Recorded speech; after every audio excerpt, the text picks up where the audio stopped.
కళ్యాణాంతరంగ శ్రోతలకి పునఃస్వాగతం.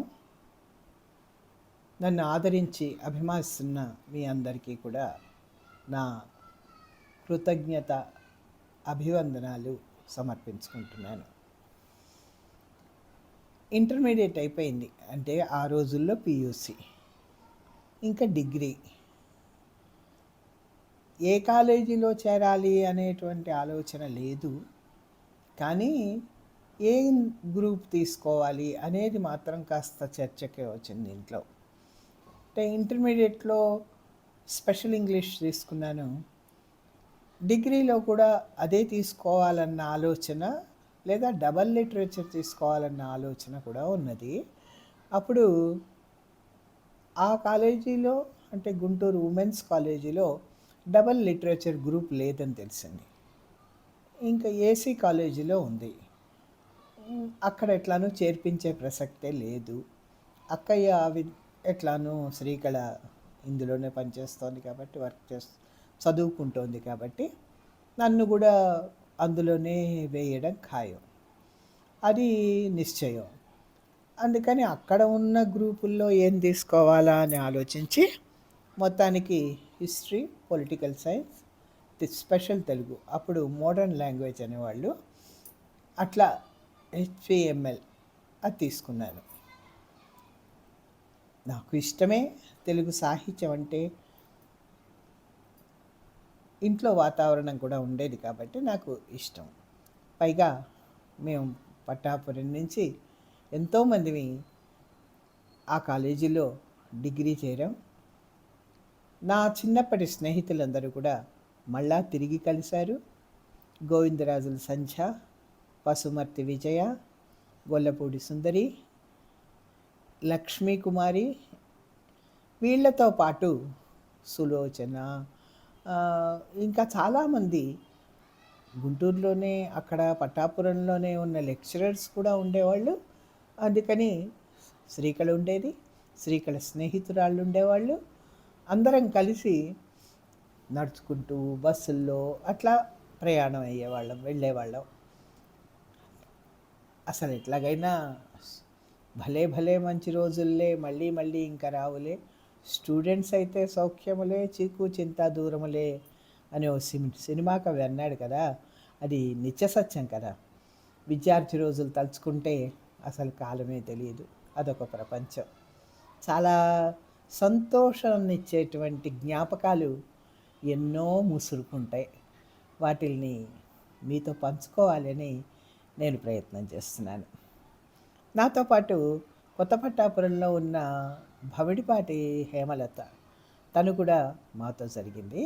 మేమిద్దరం కలిసి ఎక్కువగా తిరిగేవాళ్ళం. అందుకని బస్సులో వెళ్ళడానికి కానీ, నడవడానికి కానీ ఇద్దరం ఎక్కువ కలిసేవాళ్ళం. ఒకరోజు నేను భమిడిపాటి హేమలత బస్సు దిగి కాలేజీ వైపుకి నడుస్తున్నాం. సందు తిరిగి ప్లాట్ఫామ్ మీదుగా మాట్లాడుకుంటూ ముందుకెళ్తున్నాం. కొంచెంసేపు అయ్యాక నేను మాట్లాడుతున్నా, తన సమాధానం ఏమి వినిపించట్లే. ఏంటా అని చూస్తే వెనక్కి దెబ్బదబా వెళ్ళి ఒక అబ్బాయి దబీమని వీపు మీద బాగుతుంది. వెళ్ళి ఆపాను. ఆ పిల్లాడు పాపం బిత్తరపోయి స్థాడు పోయినాడు. సంగతి ఆరా తీస్తే ఆ అబ్బాయి తనను రాసుకుంటూ వెళ్ళాట. మంచి పని చేసింది అనిపించింది, కానీ అట్లా మరి కొట్టడం, బాధడం అది కూడా తప్పనిపించింది. కింద పడ్డ పుస్తకాలు తీసుకొని కాలేజీకి వచ్చినా తన ఆవేశం మాత్రం తగ్గలే. ఒకసారి స్పెషల్ తెలుగు గ్రూప్ తరఫున ఒక మీటింగ్ ఏర్పాటు చేశారు. మా నాన్నగారితో పాటు బొడ్డుపల్లి పురుషోత్తం గారు ప్రసంగించాల్సి ఉంది. నాన్న కారణాంతరాల వల్ల రాలేకపోయారు. దాంతో బొడ్డుపల్లి వారు, ఇంతమంది ఆడవాళ్ల మధ్య ఒంటరిని అయిపోయాను అని వాపోయారు. వారిని పరిచయం చేస్తూ మా క్లాసులోనే సుజాత అనే అమ్మాయి ఆయన గురించి ఇంతవారు అంతవారు అని అదే పనిగా చెప్పి గొప్పతనాన్ని వివరించి, ఇంత గొప్పవారు మన కళాశాలకు విచ్చేయడం చాలా శోచనీయం అని అన్నది. అర్థం తెలిసిన వాళ్ళం అయ్యో అనుకున్నాం. బొడ్డుపల్లి వారు అవును శోచనీయమే ఇట్లాంటి సభకు రావడం అని కూడా ఆయన ఒక చురక అంటించారు. తర్వాత లెక్చరర్స్ అంతా క్షమాపణ చెప్పుకొని సుజాతను చివాట్లేశారు కూడా. శోచనీయం అంటే విచారించవలసిన విషయం అని అర్థం. అంటే ఆలోచించాల్సిన విషయం అని కూడా చెప్పుకోవచ్చు. ఆ మాట బావుందని వాడానన్నది ఆ అమ్మాయి. ఆ శబ్దానికి ఉన్న అర్థం తెలిసి మాట్లాడగలరు గదా! మన భాషకున్న పద సంపద ఇంతా అంతా కాదండి. ఒకే మాటకి ఎన్నో అర్థాలొస్తాయి. అంటే మనకి పర్యాయ పదాలున్నాయి, నానార్థాలున్నాయి. ఎన్ని రకాలుగా వాడొచ్చో భాషని దంత్యాలు, తాళవ్యాలు, సరళాలు, అనునాసికాలు, ఏ అక్షరాలు ఎట్లా మాట్లాడాలో తెలిస్తేనే ఆ భాష యొక్క అందము, ఆనందము కూడా. సరే, ప్రతి విద్యార్థి నోటుబుక్కుల్లోనూ చివరి పేజీ నానా రకాల రాతలతో నిండుంటుంది కదా! పక్క వాళ్ళతో ఆటలు, చెప్పదలుచుకునే మాటలు, సూక్తులు గానీ, గీతలు గానీ ఎన్నో ఉంటాయి. ఒకసారి నా పక్కన సరోజిని, ప్రభావతి కూర్చున్నారు. కస్తూరి మేడం క్లాస్. డ్రామా చెప్తున్నారావిడ. చాలా ఆసక్తికరంగా చెప్తారావిడ. ప్రభావతి ఏదో రాసి సరోజినికిచ్చింది. తర్వాత నాకు, నా పక్కన లక్ష్మీ కుమారికి, అట్లా ఓ 10 మంది దాకా పాకింది. కొంచెం నవ్వులు, గుసగుసలు. మీకు తెలుసుగా, పాఠం చెప్పే లెక్చరర్కి 100 కళ్ళు, చెవులు ఉంటాయి, ఉండాలి కూడా. భయపడుతూనే ఆవిడ అడిగారు, ఏంటి ఆ పుస్తకం ఇటు ఇవ్వండి అని. భయపడుతూనే ఆ పుస్తకాన్ని అందించారు. దాంట్లో ఏముందో తెలుసా? ఈ రంగు చీర కింద తెల్లలంగా వేశారేంటి మేడం అని పైకి చదివారు. పొరపాటు అయిపోయిందమ్మా, ఇంకెప్పుడు ఇలా రానులే అని ఆవిడ నవ్వేశారు. అందరం ఊపిరి పీల్చుకున్నాం. ముఖ్యంగా ప్రభావతి ఏమంటారో ఏంటో అని పాపం చాలా భయపడింది. కానీ అట్లాంటిది ఏం లేకుండా హాయిగా ఒక హాస్య ప్రసంగంలాగా జరిగిపోయింది. పట్టాపురం నుంచి కొంతమంది లెక్చరర్స్ వచ్చేవాళ్ళని చెప్పాను కదా. విమలా సూర్యం గారు తెలుగు లెక్చరరు, జూనియర్ స్వరాజ్యలక్ష్మి గారు, సరోజిని గారు ఎకనామిక్స్, రామలక్ష్మి గారు వారి చెల్లెలై ఇంగ్లీష్ లెక్చరరు, తర్వాత లక్ష్మి గారు, ఇంకో 2 అక్కా చెల్లెళ్ళు స్టూడెంట్స్ వచ్చేవాళ్ళు. అప్పుడప్పుడు విమలా సూర్యం మేడం నన్ను తన రిక్షాలో కూర్చోబెట్టుకొని వచ్చేవాళ్ళు. అసలు ఏం మాట్లాడేవాళ్ళు కాదు. బస్సులో వెళ్తేనే బాగుండేది అనిపించేది. తర్వాత లక్ష్మి గారు మా ఫ్రెండ్ రాధ వాళ్ళ అక్కయ్య. రాధ నాకు స్కూల్లో ఫ్రెండు. చాలా బేసిక్ స్కూల్ లెవెల్ నుంచి. తను చాలా తెలివైంది. మేము 6వ తరగతిలో ఉన్నప్పుడు ఇంగ్లీష్ క్లాస్కి 8వ తరగతిలో కూర్చునేది స్పెషల్ పర్మిషన్తో. వాళ్ళ నాన్నగారు సిస్టర్ సుబ్రహ్మణ్యం గారు డిఈఓ. లక్ష్మి గారు తెల్లగా ఉండి ముఖానికి కాళ్ళకి పసుపు రాసుకొని చేతుల నిండా గాజులు వేసుకొని పెద్ద బొట్టుతో కళకళలాడుతూ ఉండేవారు. బాగా చెప్తారని పేరుండేది. కాలేజీ వదిలేశాక కూడా ఆవిడ నాకు ఒకసారి తటస్థపడ్డారు. మా ఆంధ్ర మహిళా సభ తరఫున సంజీవరెడ్డి నగర్లో ఒక ఓల్డేజ్ హోమ్ ఉంది. నేను దానికి కమిటీ మెంబర్గా ఉన్నప్పుడు మీటింగ్కి సర్క్యులర్ పంపించినప్పుడు పేర్ల లిస్టు చూసి నా పేరు చూసి ఆవిడ గుర్తుపట్టి ఈవిడ వస్తే కనుక నన్ను కలవమని చెప్పండి అన్నారట. సరే, వెళ్ళినప్పుడు చెప్పారు వాళ్ళు. నేను వెళ్ళి లక్ష్మి గారిని కలిశాను. ఆవిడ నా చిన్నప్పుడు సంగతులన్నీ ఎంత బాగా మాట్లాడారో, అమ్మా నాన్నల గురించి చాలా విషయాలు చెప్పారు. పట్టాపురం రాకముందు అరండల్పేటలో ఉండేవాళ్ళం. ఆ తర్వాత పట్టాపురానికి వచ్చామని శేష్ మహల్ అని ఉండేది, దాని పక్కన ఉండేవాళ్ళు. ఆ సంగతులన్నీ కూడా చెప్పారు. ఎంతో సంతోషం అనిపించింది. వాళ్ళ చెల్లెలకు రాధ కూడా ఇప్పటికీ నాకు కాంటాక్ట్లో ఉంటుంది. చాలా బాగా మాట్లాడుతుంది ఆత్మీయంగా. లెక్చరర్స్లో ఇప్పటికీ కొంతమంది కాంటాక్ట్లోనే ఉన్నారు. మాకు తెలుగు లెక్చరర్గా విజయలక్ష్మి గారు వచ్చేవారు, పులిగడ్డ విజయలక్ష్మి గారు. ఆవిడ అప్పట్లో పెళ్ళైన కొత్తలు అమెరికా వెళ్ళొచ్చారు. ఆవిడ చాలా సిగ్గుపడిపోయేవారు పాఠం చెప్పేటప్పుడు. అందులో వసుచరిత్ర మాకు పాఠ్యభాగంగా ఉండేది. అది చెప్పడానికి పాపం ఆవిడ చాలా మొహమాటపడి అర్థం తాత్పర్యం చెప్పడానికి ఆవిడ మొహం కూడా కాస్త సిగ్గుతో తల వంచుకుంటూ చెప్పేవాళ్ళు. కానీ ఆసక్తికరంగా చెప్పేవాళ్ళు.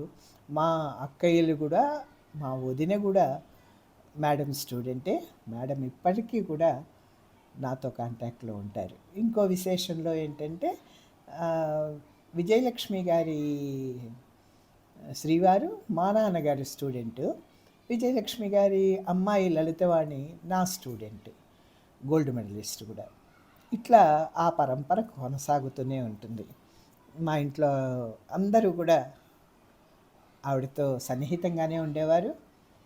విమలా సూర్యం గారు కూడా నాకు చాలా ప్రత్యేకతనిచ్చేవారు. ఆవిడ గ్రామర్ చెప్పేవారు. ఆవిడ ప్రతి సూత్రము చెప్పి వ్యాకరణం చెప్పేవారు. సూత్రం చెప్తూ నన్ను ఎక్స్ప్లెయిన్ చేయమనేవాళ్ళు, బోర్డు మీద రాయమనేవాళ్ళు. నేను తప్పు రాసిన అది ఒప్పుగా పరిగణించబడేటువంటి రోజులు. అంటే నేనేదో పండితురాలనైనట్టు, మా నాన్నగారి ప్రభావం నా మీద ఉండడం వల్ల ఏదో వచ్చినట్టు. కానీ నేను కూడా జాగ్రత్తగా ముందరే ప్రిపేర్ అయ్యి ఆవిడేమన్నా అడుగుతారేమో అని ఆలోచించి వెళ్ళేదాన్ని అనుకోండి, అది వేరే సంగతి. కానీ లెక్చరర్స్ అందరూ కూడా చాలా గొప్పగా చెప్పేవాళ్ళు. కళ్యాణి గారని ఆవిడేమో పొలిటికల్ సైన్స్ చెప్పేవాళ్ళు. ఆవిడని చూస్తేనే భయం వేసేది.